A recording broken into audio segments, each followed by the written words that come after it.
the music. Did you notice that this week? That wasn't on purpose. That was really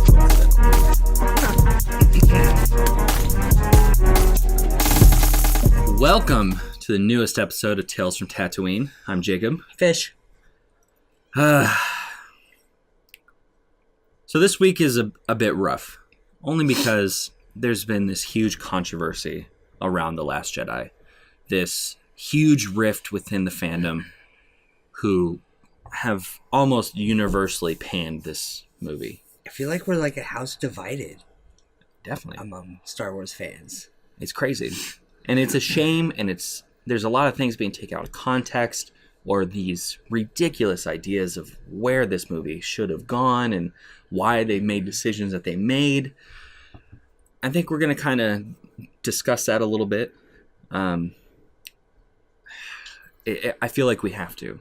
We have to. I mean, we discussed it a little bit in last week's podcast. A little bit. We discussed it for about 20 minutes, but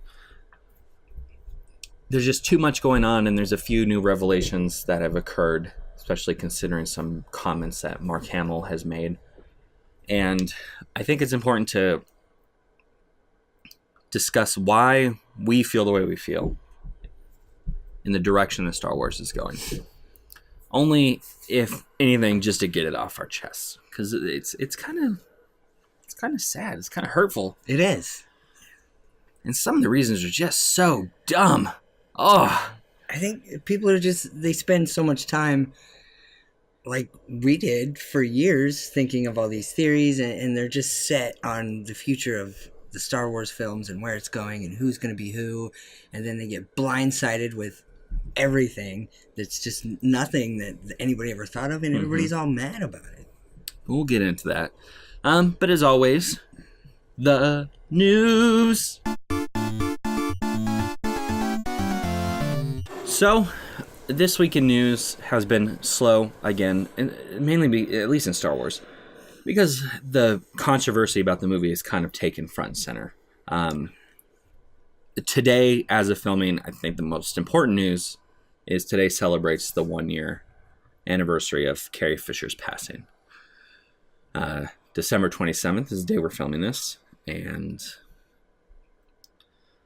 pulls on my heartstrings quite a bit. It does. Not only is it important to bring this up because it's such a tragic day, but it kind of goes along with this whole hating on Star Wars thing that's occurring, these petitions to have it removed from canon, which is so ridiculous, which is so asinine in and of itself. Like Disney's going to do that. Even if they made a bad film, they didn't strike the prequels from canon. Yeah, no. If we have to live with those, right, you can live with The Last Jedi. But the people who are requesting this forget that this is the last time we're going to see Leia in Star Wars. And the idea of striking it from canon is almost insulting to her legacy. Absolutely. In Star Wars. Very, very insulting. And the guy, I have him pulled up here. This gentleman from Georgia who did the first petition, the one that has the most shares and signatures and stuff, something like 45,000 signatures or something. Henry Walsh. Fuck you, Henry Walsh. How fucking dare you? And he regrets it now. But he should. Only because he's like, oh, well, the petition, I started it in a moment of, he said, heated I need to pull it up. I need to just quote this fucker verbatim here.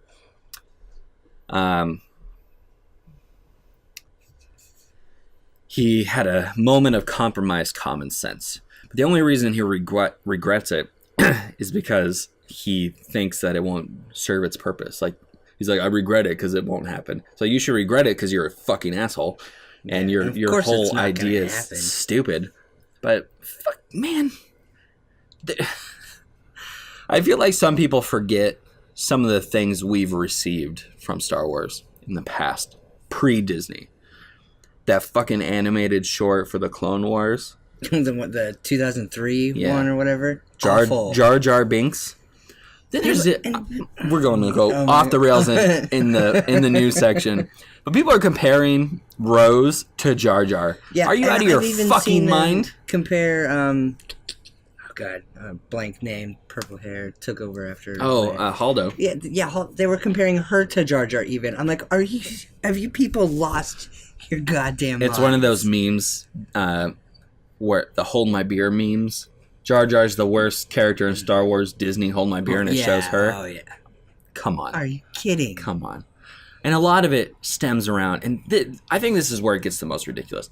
And we can get very political in these talks about this disdain for Star Wars, and I can already hear it on the internet. Oh, you're virtue signaling, and you're just this social justice warriors and all that crazy shit.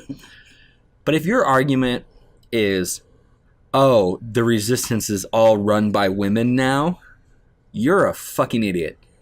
I don't even have to go full liberal to just point out how ridiculous that notion is. When the original Star Wars, the Star Wars you claim to love so dearly, has the main person of the resistance is a woman. And nobody said a word about it. They loved it. And because they bring in another woman, two is too many. There's too many V's on too this many. screen. Oh my god. Too many. And they've bitched about that with every Star Wars movie that's come out now since Disney. Like Jin in Rogue One. Oh my god, another female lead. Oh no. Rey, a female. I go through and read all the comments in the fucking Instagram posts. It's poison. And like one guy was even saying, I lost my train of thought. Oh yeah, he was saying that attractive women can't be lead roles because it's unrealistic. Badass women can only be fugly. Are you kidding? What?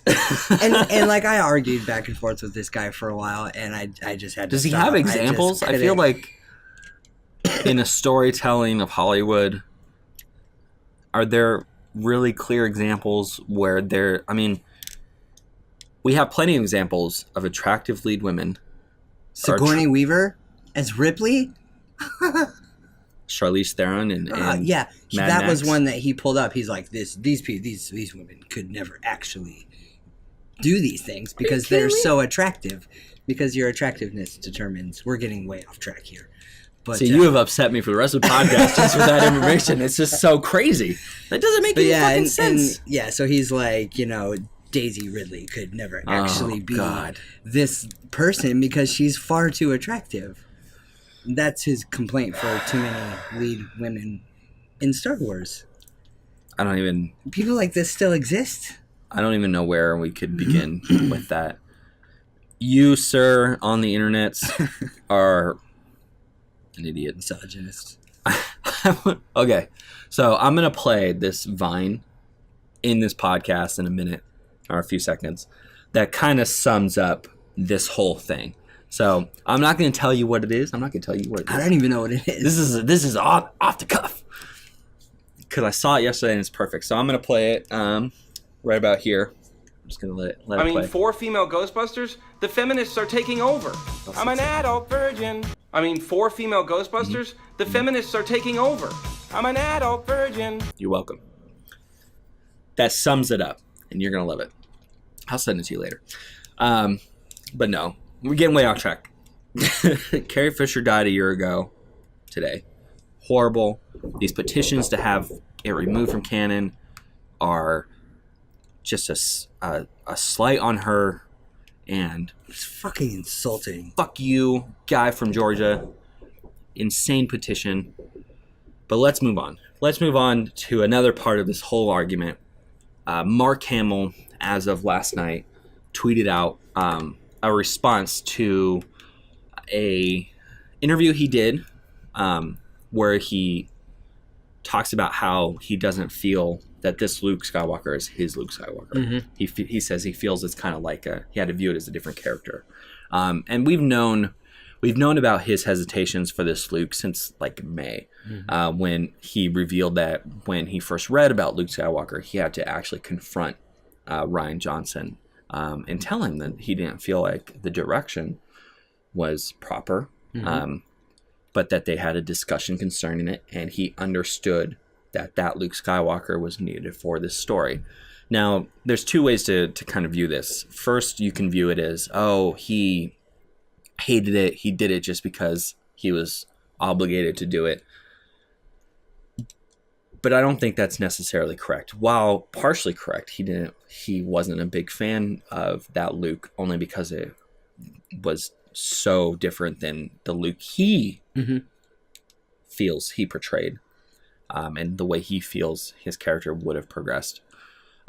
The idea that he felt obligated to do it and he didn't want to do it are two very different things. He wanted to play that Luke Skywalker because he knew the importance of the story. But he did an interview recently where he said he didn't feel it was his Skywalker. And he tweeted out that in response to that. So that's pretty much been used as like this. Here's proof that this Star Wars sucks because Mark Hamill hated it, which isn't correct. So he tweeted out, "I regret voicing my doubts and insecurities in public. Creative differences are a common element of any project, but usually remain private. All I wanted was to make a good movie. I got more than that. Rian Johnson made an all-time great one." And he hashtagged it humbled Hamill. And I think this is important for all the people who are just hating on the movie. And by the way, it's been shown that a lot of the negative reviews on Rotten Tomatoes are bots. Robots, yeah. So I would like to point out that it's not an accurate showing of its impact on the fan. Because right now it's sitting at about... it's gone down 1% since last week's episode. Of all the critics, so that's 340 reviews, it has a 91%. From the top critics, it has a 96. But the audience score is sitting at 52% right now. And that's with, holy shit, almost over 150,000 reviews. 100,000 of those are robots. 4 million of them are robots. But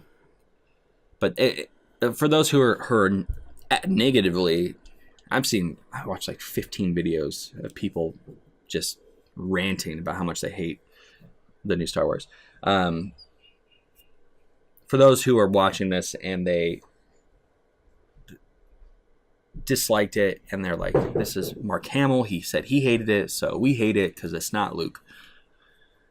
Again, we have to go back to what we were talking about last week. If you want the story to progress, as Mark Hamill clearly did, you have to move beyond your understanding the Star Wars as it is pre The Last Jedi. And it's not one of those instances where, the third movie has to correct anything. The third movie doesn't have to correct shit. No. This is a fantastic film. And it's important to remember that as fans, we should demand these sorts of things. When they were doing the Rogue One, and they're like, there's going to be no Force users. Or no Jedi, they said. Yeah, no Jedi. Fans went crazy. They went nuts, and they're like, no fucking Jedi in a Star Wars film. What a piece of shit this is going to be. Impossible. Female lead. What a piece of shit. God, all around. And it turned out to be one of the best Star Wars movies they've ever made. And in tone and in the cinematography and all around storytelling, it's just different. And The Last Jedi is different. And it's good that we're getting different. I need different. Yes. If you want Star Wars to continue, fans, just keep watching the first 6 over and over. Yeah, if you want what it was, watch those. I don't need you. No. I don't need you in the Star theater. Wars doesn't need you. Star Wars will be fine. But if you want more, and we want years and years and years of Star Wars, we have to have a change in pace. We have to have a change in storytelling. It has to change, or it's just gonna get worse and worse and worse. People are gonna get bored with it. The franchise is gonna die. It's gonna be your fault. It will be 100% your fault, Mr. Guy from Georgia. I'm gonna pull up his name again. Henry Walsh. What a D-bag name. But yeah, let's continue this conversation in the not news section. Oh yeah, we're still in the news. So here is our continued conversation on why this massive change in Star Wars storytelling is a good thing. It's kind of funny if you think about the critical reviews of The Last Jedi. Only because you can then look back at the most acclaimed Star Wars film. The best Star Wars film ever Empire. made. For those of you who don't know, the best. It actually got horrible reviews when it came out. People hated it. And this isn't just information that's coming out as a response to Last Jedi. It's kind of resurfacing as a response. But we have pulled up a post from Star Wars on their official website from 2014. So this is before The Force Awakens, before Rogue One, before Last Jedi. That is talking about some of the reviews of The Empire Strikes Back. And this is a good one. So it says, The Empire Strikes Back is not a truly terrible movie. It's a nice movie. It's not by any means as nice as Star Wars. It's important to note to the new viewers of Star Wars that it used to just be called Star Wars. Yeah. It was just Star Wars, and then The Empire Strikes Back, and later on the New Hope part was added. It's not as fresh and funny and surprising and witty, but it is nice and inoffensive, and in a way that no one associated with it need be ashamed of. It's also silly. Attending to it is a lot like reading the middle of a comic book. It is amusing in fitful patches, but you're not likely to find more beauty, suspense, discipline, craft, and art when watching a New York Harbor pilot, but bring the Queen Elizabeth II into her Hudson River berth, which is what The Empire Strikes Back most reminds me of. It's a big, expensive, time-consuming, essentially mechanical operation. The Empire Strikes Back is about as personal as a Christmas card from the bank. This is from The Guardian, which is reputable, Yeah. obviously. So that's a harsh criticism.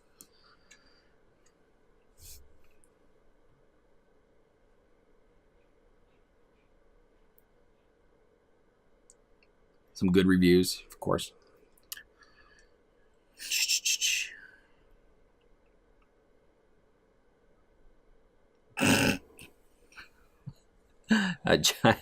Darth Vader's gleaming surfaces as this metal man who's like a giant armored insect fills the screen.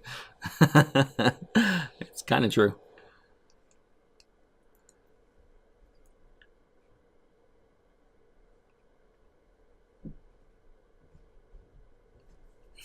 To call The Empire Strikes Back a good junk movie is no insult. There's enough bad junk around. And surely you're getting over the snobbery of pretending that it is undemocratic to recognize any hierarchy of culture, as if both low and high can't be appreciated, often by the same people. Okay.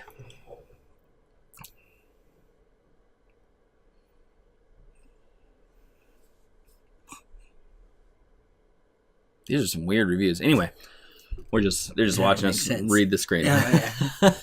There are lots of versions of the bad review. Even though it has what could be argued one of the most important scenes in all of Star Wars. The most dramatic and suspenseful and greatest reveal ever in the history of cinematic anything ever in the history of ever. And those are unbiased words. But the critical reception was relatively low. It came at a time where the techniques used in creating Star Wars were revolutionary. And Empire tried to build on that, but it could be argued that it didn't quite live up to the splendor and the wonder that we got from Star Wars, at least in a technical sense. More money, of course, but the idea that it just didn't have that magic is pretty prevalent in a lot of the bad reviews. But that's to be expected, you again, and it kind of ties back with The Last Jedi in the sense that you have a certain expectation. You go in, a lot of people are expecting Empire, for The Last Jedi. A lot of people were expecting their years worth of theories to be true. A lot of people were expecting Luke Skywalker to live forever. Which that in and of itself is an obscene idea, considering he had to die. He kind of can live forever now. He's totally going to Force ghost. Oh, yeah. Totally. Absolutely. But you have this building up of this story, and you're building up not just what you expect, but what you feel is correct. You want to have a Star Wars movie that fits into your understanding of Star Wars. Well, guess what? You wasted 2 years of your life. Suck it up. You're gonna waste another 2 years complaining about it, telling us you're gonna boycott it, and you know what? I don't care. Boycott it. I'm gonna go fucking love it. Yep. Unless J.J. Abrams fucks it up. Well, and if they would have made it like Empire, people would have been mad that Right. it was like Empire and that they wanted something new. Motherfuckers, you can't have it both ways. It's true, you can. But when you have all these things built up in your head, it's easy to be disappointed. But it seems like the arguments of that disappointment, that's where the problem lies. There are some points that I can agree with. I think that the Finn Rose storyline was a little bit out of sorts, and could be argued. I think I said this last week. Cost the lives of many people for no reason, and that goes back to why didn't Holdo just fucking tell him what they were doing? Be like, hey, Poe, my dude. So we're just kind of getting to this other planet. It's kind of a secret planet, and we got this. It's all planned out. Well, that wouldn't make a very good movie. Right. Because then they Gotta would use just those sit back and characters. be like, oh, okay. And then we would watch them just ride very, very slowly into that planet. It's true. They're just like sitting there playing those chess board with the little creatures. Mm-hmm. It just goes back and forth to that. It's For like 2.5 high hours. action Kylo Ray Luke stuff, and then them just like, yeah, go that there. But I get it. I mean, they do have to use the characters, and Poe is an interesting character. So this goes out to our number one fan. Poe is an excellent character. Yeah, absolutely. Yep. I love Hell of a pilot. I love that intro scene. Oh my god. Some of the tricks he did was drifted so cool. in space. I again have to kind of break into here. So it's been revealed another part of the fucking the Star Wars universe is dumb with the bombs. They're magnetic. Yeah, that's why they It's had not to gravity. get to a certain point and a certain. I mean, They're magnetic. Yeah. And that's why they're able to fall from one spacecraft to another. So I just thought I'd throw that in there. It's very likely that when they were making this movie, they're like, well, we're going to be releasing that book that talks about all these things. We don't have to say, drop the magnetic bombs in the movie, because people will totally wait and not be complete fucking assholes about it. Anyway.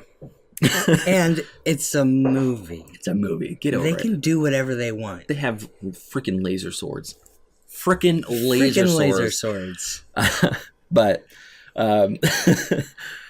not using Poe would be a travesty. Not using Finn, not so much. I love Finn. I love the dynamic that they're setting up between him and Phasma. Which I think is probably another criticism I have of the movie. They just didn't utilize her well enough. Phasma just... But I feel they're gonna bring her back. Yeah, I don't think she's gone. I think I think part of the showing why her armor's so strong was to be like, oh yeah, she totally survived that fall into fire. And Jamie, she survived the trash compactor in the last one. I feel like she Kind of just like would have survived walked that. over and like opened the door, like they put a handle on the inside.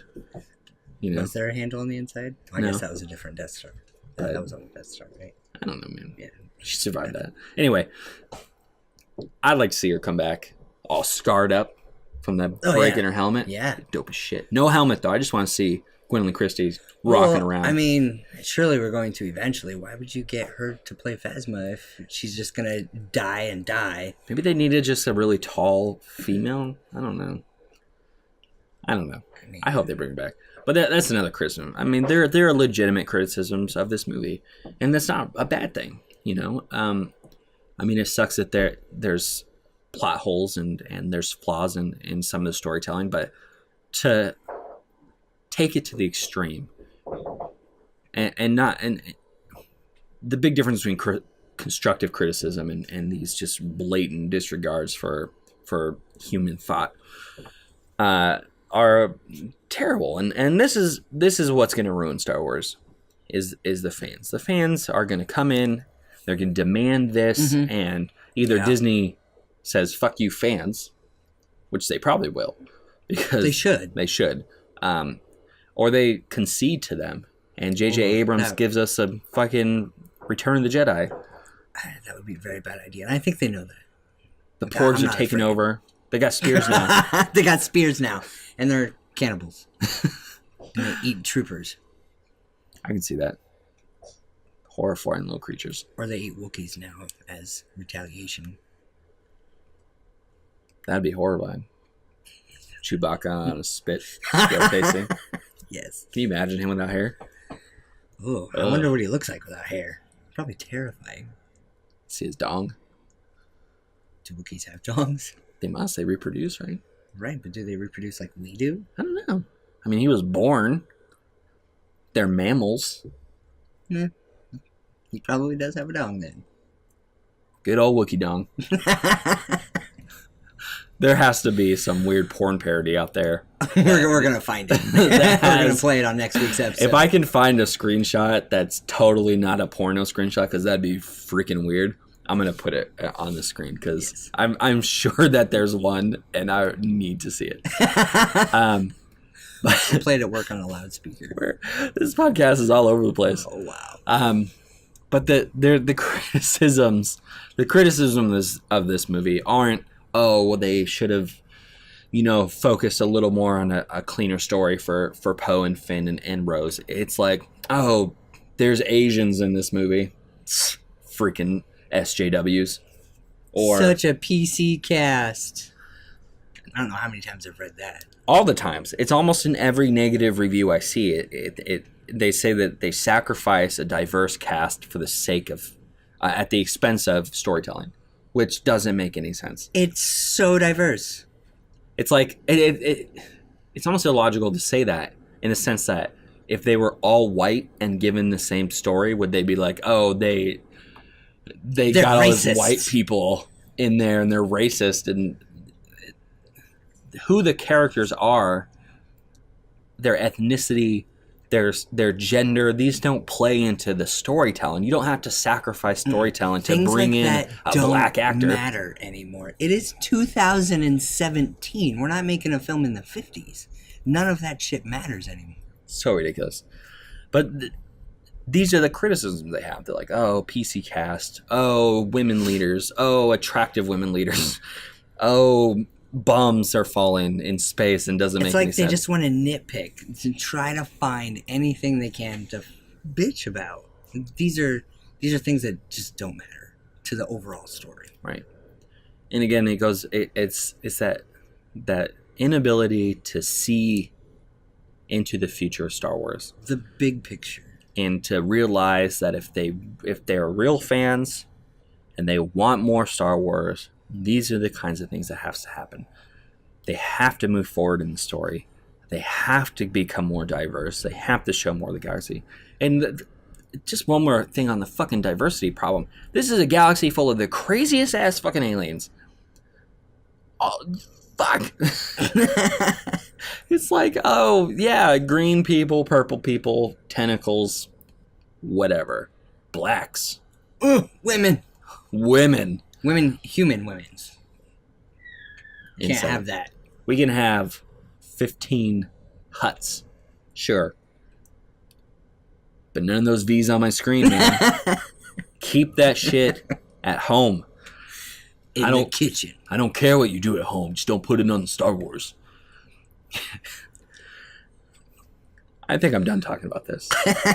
I think I'm done talking about this ridiculousness. And I don't want to talk about it anymore. It's so infuriating, and it's so depressing that these are the people that we would call our peers in the Star Wars loving fandom, and Not anymore. It's just really disappointing. It's disappointing that this is what it's come to, that we can't have this Star Wars movie in its splendor without people complaining that there's women in it. Fuck.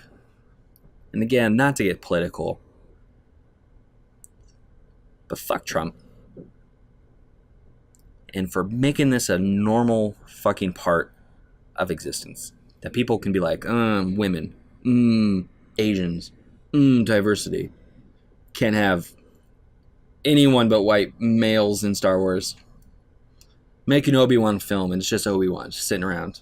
In the desert. 100% white male cast. Yes.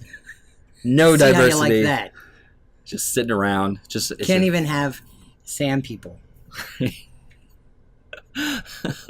None of that. It's just him sitting in a cave meditating for 4 hours. It's a 4-hour film. Does nothing. Sign me up. Does nothing.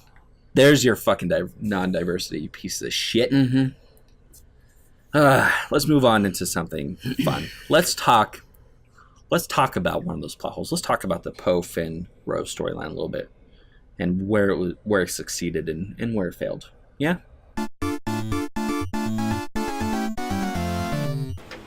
Don't change that YouTube channel.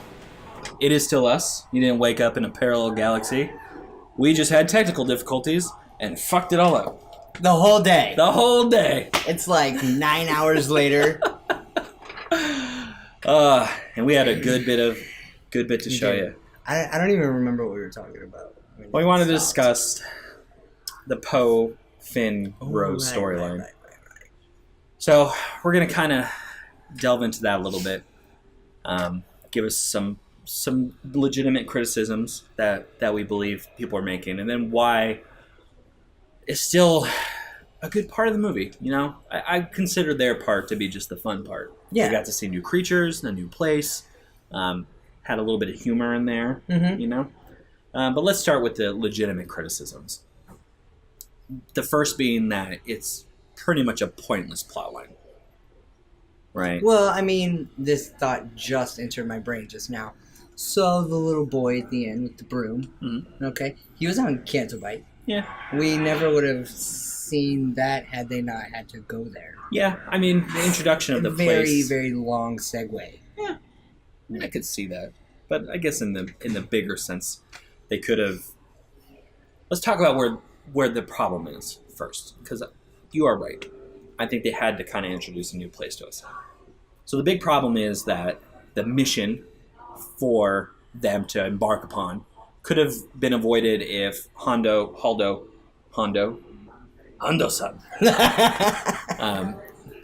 Kill Bill reference. If Hanzo, I'm getting way off. If she just told them the plan, that they were going to this planet and they were just dragging the First Order along, and that they didn't have to go deactivate this thing because they weren't going to jump into hyperspace and all this kind of stuff. No deaths, everyone on the same page. That would have been a very, very short movie. It would have been short, but that's the criticism. This is a legitimate criticism. If she just would have been up front, it could have worked out better. A lot of lives would have been saved, right? But, that being said, I like that they got to go see this planet. They got to free those animals, which always feels pretty good. Not the children, just the animals. Just the children can stay. Slaves to... They're force sensitive, so... Right. It The one. Matter. The broom He can Jedi. handle, taking care of the rest of them. How bad would it have been if they had him move the broom with the force? Instead of sweeping himself? Yeah. That's like some sword in the stone stuff. I like the pose he makes, though, with it looks like a lightsaber. Yeah. Looking up at stars. Anyway, I think they could have easily fixed that with them being in on the plan, but them having to go onto the ship anyway. Like something about if they wouldn't have made it to the planet otherwise, something along those lines. That could have been an easy tweak that could have allowed us to do all of that stuff and still fits without a big plot hole. But the idea of not using those characters, because Poe is an awesome character. This goes out to our number one fan. Yep. Who loves Poe. We love Poe. And he's such a fucking amazing character that to not use him would be a travesty. You know, they'd be like, I don't think they used used him near enough in No. The Force Awakens, so... No. Or in The Last Jedi, really. He kind of just hangs around and he gets shot by Leia. That's true. But the idea of not using him at all would be bad.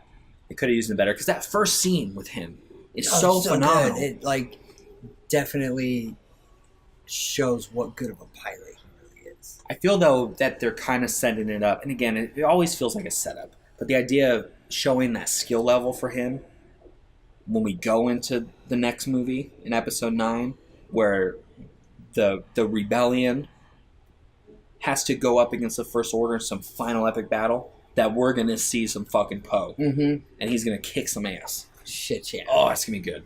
So that in and of itself is going to be just absolutely amazing. And I look forward to that. Because, again, I feel like they're like, you know what? We have Poe. He's this amazing pilot. The first part of that movie, he fucking kicks ass. That midair stop. And so good. Just flying through shit. Oh, it's a little bit of goosebumps thinking about that. You're giving me goosebumps. It's a good scene. And the rest of it just doesn't quite live up to that. And that goes with the Finn and Rose storyline. It's like you have these characters. I like the Finn getting set up with Phasma storyline. Mm-hmm. I like the Rose character. I think they could have utilized her better as well, only because she's kind of fun, spunky. I like it. You know, I like that in my Rebels. Mm-hmm. Her sacrifice, I think, was important. Although it did officially make Finn not gay. Yeah, I was really hoping him and Poe would get together. They totally should have gotten together. They probably did get together, and it just didn't work out. And we just didn't see that. I mean, maybe Finn's bi. He can have it both ways. You know, this Poe's is totally gay. this is the past, but in a different galaxy. You know, they can fucking do whatever. Poe's gay, totally gay. Absolutely. But regardless, they could have utilized Rose a little more because I think her character was a nice addition, and not just for that whole diversity shit that they were talking about earlier, or that we were talking She's about earlier. fun. I liked her. She's fun. She's not Jar Jar. Fuck off. I can't believe people say that. But regardless, their whole storyline could have been a little bit better if tweaked just ever so slightly. And that's a nitpicking sort of thing. Because I think overall, the introduction of DJ, we can see some importance played later in that, not with his character, just with that sense of like betrayal. And it's almost like it's going back to the Lando thing, you know, it's important to have that kind of character establishment that you can't trust everyone. And Finn especially, who's new to all this, who is so obsessed with like, oh, Rey, I have to, you know, being part of this, and he finally accepts his role in the rebellion. But regardless, I think the setup is still very important. And then, of course, as you said, going to that planet, this slave boy who has force sensitivity, it sets us for future movies. And that in and of itself is so important to the storytelling of Star Wars. Mm-hmm. But then, of course, you know, you get into the whole Phasma thing between Finn and her, which is kind of a wasted opportunity. The one little skirmish they had. I was really expecting from the trailer to have like so much more Phasma action. I guess it's hard to imagine what they would do with Phasma when we haven't really seen what she's capable of. I haven't read the book. I'll put that out there. But I recognize, or I'm told that there's quite a significant story in there about how incredibly loyal and powerful she is. And I'd like to see that on screen. Mm-hmm. I feel like they'd bring her back just because they showed her armor is very strong. It's just fire. The blaster just ricochets right off of it. See some scarring from the opening in her mask. Maybe no mask next time. Goes the Kylo route. No mask. Maybe show her skills as a pilot. Maybe something, just something more. I feel like the dynamic between her and Finn hasn't fully been realized yet. And he needs to fucking kill her. I don't want her to die. But that whole hero complex, you know, it's Disney. Phasma's not going to kill Finn. It's just not going to happen. Not with J.J. Abrams. If Ryan Johnson was doing it. No. We know He kills everyone. No fucks. I remember just sitting there like when Finn was going up to that cannon blaster thing on Crate, and I was like, well, there goes another there one. he goes. Just totally gonna die. just George R.R. Martin, everyone. Because at that point in the movie, I was like, sure, sure, he could die. Yeah, by that point, I was not surprised by anybody dying. It was a surprise that he didn't die. I was like, oh, someone saved him? Holy shit. But that's good storytelling. So that goes back to why this is a great movie. If you're sitting there and you're ready for someone to die, and that's your expectation, where in other movies you'd be like, of course they're not going to die. They're a fucking main hero. Mm-hmm. Yeah, that doesn't matter here. And then to just like be surprised that they live, that's good storytelling. But Finn accepting his role. We'll see Poe stepping up very likely in the absence of Leia. Yeah. Leader, sort of, but not quite, not head honcho. I mean, there's... Oh my god, I just had an idea. There's a chain of command. Like, he's not the next in line to lead. He's gonna bring in Lando as a leader of the Fuck your rebellion. life. I'm just saying, watch. Shut the fuck up. They're gonna have to bring in someone that is recognizable, right? They're not just gonna bring in some rando to take over Leia's spot. What about... You said like 95 names now. I don't even know what her name is. Right. Which one? Purple hair. She's dead. Did she die? Yeah. Oh, she did die. Yeah. Damn, she stayed back with the ship. You're Yeah. right. Well, shit. Yeah. Not fucking Lynch. Don't. I don't want it to be Lando. I mean, why would he be a leader of the rebellion anyway? He already showed that he doesn't give a shit. He's got to be like 900 years old for one. The motherfucker must be dead. He's got to be dead. This was like 40 years ago. You're right. They'll probably bring in someone new. But at the same time, you have this new Han Solo movie coming out that has Lando in it. So there's going to be like Lando's this... dead. Where's the timeline? Does it say that he's dead? He's not dead. Not officially. Then he's canon. like 106. Well, he's not that old. He's not any older than Luke and Han. And they are 900. I don't know, Pretty man. sure he was older. I'm calling this now. Some 2 weeks after Last Jedi that we're going to see Lando in the 9th movie. Fuck. You're right. You're going to have the... I'm going to get you the posters. I'm going to mail you the part of the fucking trailer where he comes out and it's like this big reveal. Oh, Lando's in this movie. I'm going to fucking send that to you every morning. For 2 years. Just Lando after Lando after Lando. Why do you hate You're going to have nightmares about it now. You're like, no, Lando. Fuck that dude. Oh my god. And watch. Lando's in this movie. The year 2019. A week has passed. Oh, they brought in him for diversity. Who is that guy? Oh my Just diversity hire.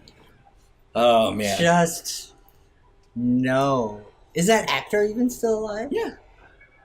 That's unfortunate. He's just an actor. He's tainted. He is. Oh, man. I can't believe you would even put that out there. I'm just saying, watch. If I'm right, I'm going to fucking laugh for like a year about it. Don't be that predictable, Disney. No, God. Bring in someone new. Someone's new is okay. Where were we? What were we I don't talking even about? know. Oh, this is a very interesting podcast. Poe's role in the rebellion. Oh, right. So they definitely take a leadership role, but not the head honcho. So they're likely going to bring someone in from their allies they talked about in the Outer Rim. And we're probably going to see more allies start to show themselves against the First Order, because we do know that the First Order is cruel. Yes. They're not very diplomatic. They're very cruel in their conquering of the galaxy. And with Snoke dead, there's going to be a power vacuum. I think in the First Order that Hux is going to feel he's going to have to fill. And so it's going to be like this mutiny. I like Hux. I like Hux. That's and another Poe thing. That fucking call in the beginning. No, it's so good. Funny. This is a perfect way to open up the film. Good old Poe. Good old Poe. Let's put a picture of Poe somewhere. Yes. But the idea that there's this vacuum that Kylo has filled but Hux believes should be filled by him because we know that Hux's father was instrumental in the development and rise of the First Order. We're going to see this internal conflict, and we're likely going to see an internal conflict in the rebellion with the death of Leia. Another prediction I'm going to say, 2 years from now, we're not going to see Leia die.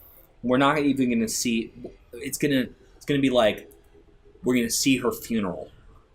Watch. I could see that. Yeah. It's either going to go one of two ways. I'm leaning more towards the first way. It's going to be super small, secret Vader style in the woods. Mm-hmm. You know, I mean, she can't. Well, the First Order can't know, right, that Luke and Leia are now both gone. Right. So we're going to see a funeral, either very small, intimate, a couple people, whatever, or it's going to be like this crazy fucking like end of New Hope celebration. You know, medals. I don't know. They could give out medals. That'd be so dumb. But something along those lines. But we're going to see her funeral. We're not going to see her death. Yeah. And I think that's going to be the best way to do it. That would be okay. I don't know if I could watch her die. Because we couldn't really say like, oh, I mean, what would be satisfying in that? This is so off topic again, but what would be satisfying? Nothing. Like, it'd be like, oh, she died in this battle. No. No. You know, that's not really her role, and she was, like, it would have to be off-screen, and we just have to see people coming together with it. Yeah, like she just got sick. Right. And passed on. She doesn't need to be blown into a bazillion bits. Yeah. No, it'll be something off-screen, but that's a whole other thing. But, yeah, the use of Poe is probably going to be more prominent in the ninth movie. Finn, I think, as well, with his new relationship with Rose, we'll see more of that. We'll see what it means to be someone new to the fight versus someone old in the fight, like she is. Poe will show off some more of his dank skills. Moves. Yeah, that's what I see going. Because again, I don't think they utilize Poe enough, and we want to see more Poe. The people want to see more Poe. Mm-hmm. So I think that's where it's going. Yeah, I guess we can move on from there. So that was this week's episode. It is all over the place. But I mean, when we started this is because we talk about it all the time. Yeah. When we do talk about it, we get on a roll. This is how we talk all the time. Yeah, more so than our outline. Oh yeah, outline's done. But let's do this. Tell us who your favorite character from Last Jedi is, your least favorite, but also who you wish they utilized better. Let's get some conversation going. Where was the Palpatine this week? Comment below. Follow us on social media. Be sure to subscribe and like this video if you thought it was interesting. And hit that little notification button down there so you know when we post a new episode. Tune in next week for part 3 of our review. Let's talk dark side stuff. Yeah, let's talk dark side. Let's do it. In the future of the dark side. Yeah. So thank you guys for tuning in.